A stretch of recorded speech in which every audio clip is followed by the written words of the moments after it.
Hi అండి. ఇవాళ మీకు నేను కోకోనట్ రైస్ కొబ్బరి అన్నం చూపిస్తున్నాను. కొంచెం సులువు, కొంచెం కష్టం, తింటే ఇంకా సులువు కదా.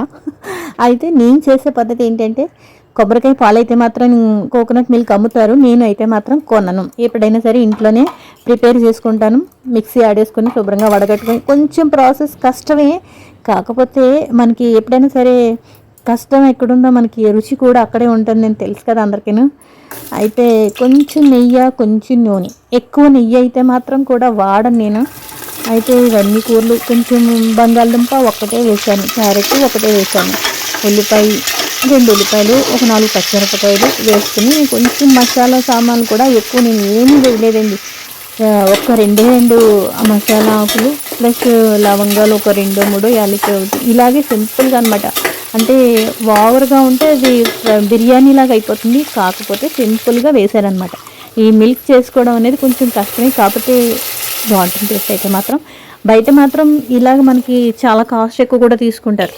అయితే నేను 1 గ్లాసు రైస్కి 2.5 గ్లాసులు మిల్క్ అయితే వేసాను. పూర్తి మిల్క్ కూడా మనం వేయవలసిన పని ఉండదు. ఎందుకంటారా, కొబ్బరికాయ ముదరగా ఉందనుకోండి చిక్కదనంగా వస్తుంది బాగాను. లిక్విడ్కి 1 గ్లాసు యాడ్ చేసిన వాటర్ పర్వాలేదనమాట. కొంచెం ఉప్పు కూడా లైట్గా పడుతుంది. ఇది కమ్మని ఐటెం కాబట్టి, కొబ్బరి అన్నం కాబట్టి కొంచెం ఉప్పు కూడా తగ్గించుకుంటే బాగుంటుంది. 3 విజిల్స్ అయితే సరిపోతాయండి, బాగుంటుంది. వాసన ఎంత బాగుందో, అద్దరిపోయిందండి వాసన అయితే మాత్రం. చూస్తేనే వేడివేడిగా తినేయాలి. ఇలా ఎందుకంటే బయట కొంచెం వర్షం పడుతోంది, అందుకని వెంటనే వేడివేడిగా కానిచ్చేసాం. ఇది నేను వీడియో ఒకటి ఎడిట్ చేయడానికి నాకు కొంచెం టైం పడుతూ ఉంటుందండి, వెంటనే నేను పెట్టలేకపోతున్నాను.